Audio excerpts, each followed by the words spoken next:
అందరికి నమస్కారాలు.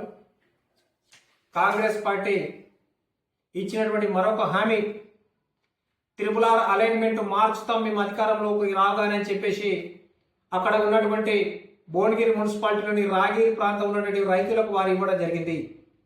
ఆనాటి స్థానిక ఎంపీ, నేటి ఆర్ఎంపీ మినిస్టర్, అదేవిధంగా స్థానిక ఎమ్మెల్యే అనిల్ రెడ్డి గారు, నేటి డిప్యూటీ సీఎం, నాటి సిఎల్పి లీడర్ బట్టి విక్రమార్క గారు అందరు కూడా అక్కడికి వెళ్ళి ఆ భువనగిరి మీటింగ్లో వారు అక్కడ ఉన్నటువంటి రైతులకు వారు హామీ ఇవ్వడం జరిగింది.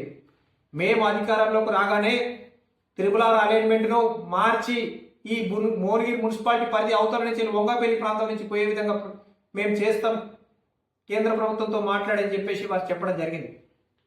కానీ వారు నేటి అధికారంలోకి వచ్చిన తర్వాత ఆ ఇచ్చిన హామీని తుంగలో తొక్కి వీరు ప్రజలకు ముఖం చాటేస్తూ ప్రభుత్వం వచ్చి 14 నెలలైనప్పటికీ కూడా వారు ఎలాంటి స్పందన లేకుండా నిమ్మకు నీరెత్తనట్టుగా, దున్నపోతు మీద వర్షం కురిసినట్టుగా వ్యవహరిస్తున్నారు.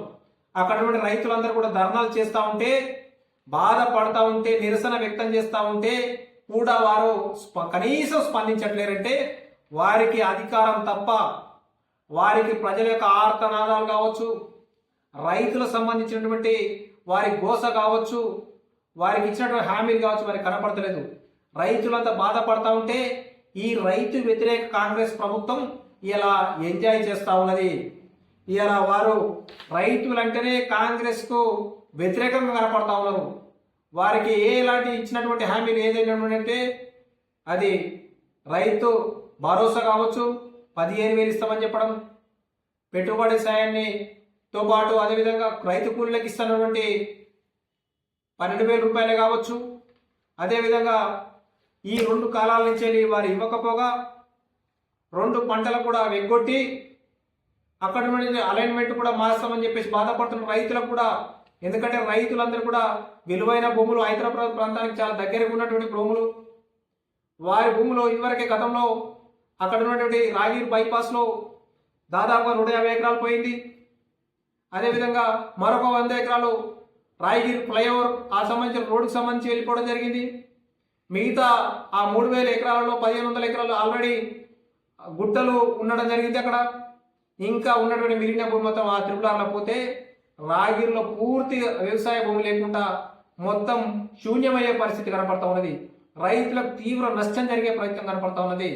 కాబట్టి మీరు ఇచ్చినటువంటి హామీ ఏదైతుందో అలైన్మెంట్ మార్చండి, వారికి న్యాయం చేయండి అని చెప్పేసి కూడా మేము ఈ ప్రభుత్వాన్ని డిమాండ్ చేస్తూ ఉన్నాం. వెంకయ్యరెడ్డి గారిని కూడా హెచ్చరిస్తూ ఉన్నాం.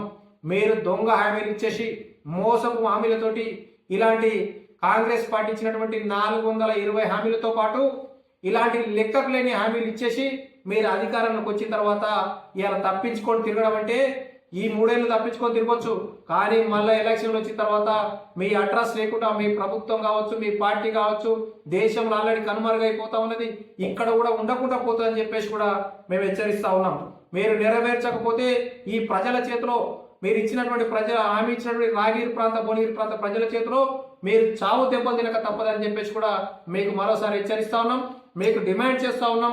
మీరు ఇచ్చినటువంటి హామీ నెరవేర్చాలి, మీరు చిత్తశుద్ధి నిరూపించుకోవాలని చెప్పేసి కూడా మీకు సూచన చేస్తా ఉన్నాం.